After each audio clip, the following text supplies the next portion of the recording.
یہ واقعہ امیر اہل سنت کو کافی عرصہ قبل کسی نے سنایا تھا اور آپ نے اپنی کتاب عاشقان رسول کی 130 حکایات میں اس واقعے کو نقل کیا۔ آپ فرماتے ہیں کہ حاجیوں کا ایک قافلہ مدینۃ الاولیاء ملتان سے نبی پاک علیہ الصلوۃ والسلام کے شہر مدینۃ المصطفیٰ پہنچ گیا۔ اس میں ایک مدینہ شریف کا دیوانہ بھی شامل تھا۔ حج بیت اللہ اور حاضری مدینہ منورہ سے فارغ ہو کر جب یہ قافلہ واپس مدینہ منورہ پہنچا تو ایک حاجی جو اسی قافلے میں شامل تھا اس نے اس دیوانے کو چھیڑنے کی نیت سے، مذاق جو آج لوگ کہتے ہیں نا، مذاق کی نیت سے کہا کہ کیا تجھے بارگاہ رسالت سے کوئی سند عطا ہوئی، کوئی سرٹیفکیٹ تمہیں ملا؟ وہ بولا نہیں، مجھے تو کوئی سرٹیفکیٹ، کوئی سند نہیں ملی۔ تو حاجی نے اپنے ہی ہاتھوں سے لکھی ہوئی ایک چٹھی اس دیوانے کو دکھاتے ہوئے کہا کہ دیکھو مجھے روضہ انور سے یہ چٹھی ملی ہے، یہ سند ملی ہے۔ چٹھی میں لکھا ہوا تھا کہ تیری مغفرت کر دی گئی ہے۔ اس شخص نے یہ مذاق کیا تھا، واقعی یہ بڑا جرت مندانہ اور عجیب و غریب بات تھی، نہ کرنے والی بات تھی۔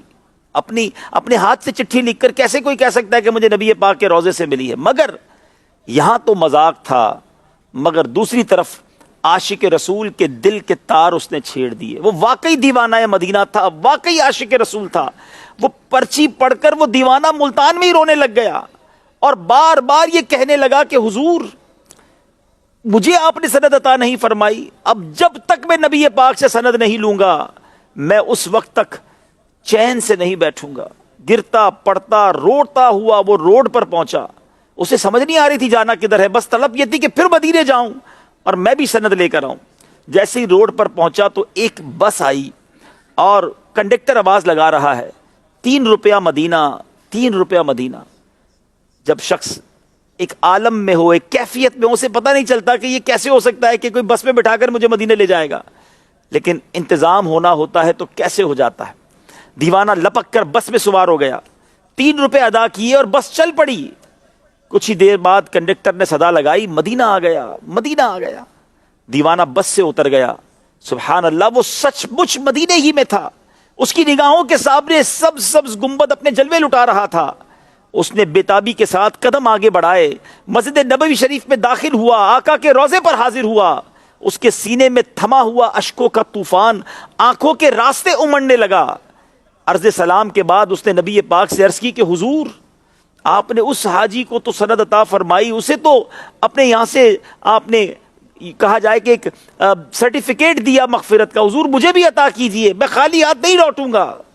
اللہ اکبر، وہ آنسو بہاتا رہا، عرض کرتا رہا۔ اوپر سے ایک پرچہ اس کے سینے پر گرا۔ جب اس پرچے کو اس نے دیکھا تو اس پہ یہی لکھا تھا کہ تیری مغفرت کر دی گئی ہے۔ دیوانہ خوشی خوشی باہر نکلا۔ اب واپس وطن جانا تھا اور اب پھر انتظام، یہ روحانی انتظام کہا جا سکتا ہے، خوابوں میں بھی تو لوگ مدینے جاتے ہی ہیں نا۔ تو بہرحال اب ایک بس آئی اس کے سامنے اور کنڈکٹر صدا لگا رہا ہے 3 روپے ملتان، 3 روپے ملتان۔ وہ بیٹھ گیا اور تھوڑی دیر بعد اسے ملتان پہنچا دیا گیا۔ دیوانہ اترا اور واپس اپنے قافلے والوں کے پاس پہنچا۔ اس سارے کام میں کچھ ہی گھنٹے لگے تھے۔ اب جب وہ واپس اسی حاجی کو تلاش کر کے کہتا ہے کہ دیکھو میں بھی مدینے جا کر آقا سے سند لے کر آیا ہوں، میں نے بھی نبی پاک علیہ الصلوۃ والسلام سے یہ سند حاصل کر لی ہے۔ اب جس نے مذاق کیا تھا وہ تو پریشان ہو گیا کہ یہ کیسے ممکن ہے۔ اس دیوانے نے اپنا سارا واقعہ بتایا کہ میں یوں مدینے گیا، اپنی عرضی پیش کی اور آقا سے یہ چٹھی لے کر آیا ہوں۔ اللہ اکبر، جیسے ہی اس مذاق کرنے والے نے یہ واقعہ سنا تو پھوٹ پھوٹ کر رونے لگا اور اس نے اپنے جرم سے توبہ کی، دیوانے سے بھی معافی مانگی کہ میں نے تو مذاق کیا تھا اور تم واقعی مدینے ہو آئے، تم واقعی وہ چٹھی بھی لے آئے۔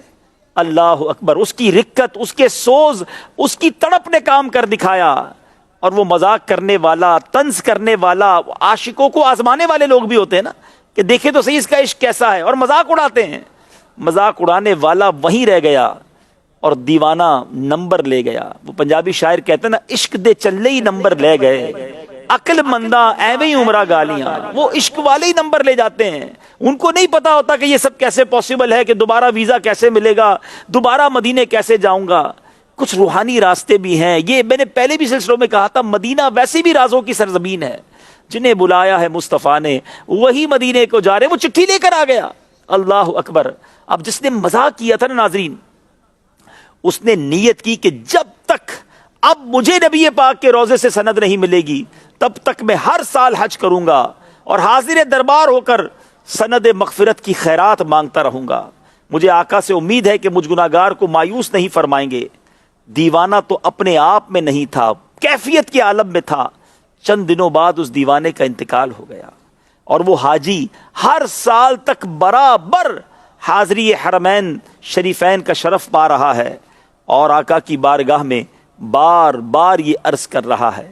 ناظرین، یہ واقعہ شاید بہت سو کچھ سمجھ نہ آئے، ہو سکتا ہے یہ ساری باتیں سن کر بھی ابھی بھی تو اعتراض کرنے والے ہوں گے نا کہ یہ کیسی بات ہو گئی، دیکھو چینل پر بیٹھ کر کیسی باتیں کر رہے ہیں۔ اصل میں بات وہی ہے کہ ہم اسباب پر نظر رکھتے ہیں کہ ٹکٹ کے بغیر، ویزے کے بغیر، فلائٹ کے بغیر کیسے کوئی مدینے پہنچ سکتا ہے۔ جنہوں نے بلانا ہے وہ جیسے چاہیں بلا لیں، پلک جھپکتے میں جب تخت بلقیس آ سکتا ہے تو کسی کو مدینے بلانا ہو تو نبی پاک کے لیے یہ کچھ بھی مشکل نہیں ہے۔ کاش ہم بس کہتے ہیں نا کہ ہم عشق کے بندے ہیں، کیوں بات بڑائی ہے۔ تو بہرحال یہ واقعہ سنانے کا مقصد یہی تھا کہ دربار رسول سے آج بھی عنایت ہوتی ہے، آج بھی کرم ہوتا ہے، آج بھی مہربانی ہوتی ہے، بس وہ تڑپ ریکوائرڈ ہے، وہ محبت چاہیے، وہ لگن چاہیے۔ اگر وہ تڑپ، وہ محبت، وہ لگن آج بھی مل جائے تو کوئی بعید نہیں کہ آج بھی روضہ رسول سے سلام کا جواب آ جائے، آج بھی نبی پاک کا دیدار نصیب ہو جائے، آج بھی پیارے آقا کی شفاعت کی نوید ہمیں سنا دی جائے۔ یہ کرم نوازیاں جاری ہیں۔ وہ شاعر لکھتے ہیں نا، آنکھ والا تیرے جوبن کا تماشا دیکھے، آنکھ والا تیرے جوبن کا تماشا دیکھے، دیدائے کور کو کیا آئے نظر کیا دیکھے۔ جس کے پاس آنکھ ہی نہیں ہے، اندھے کو کیا نظر آئے گا؟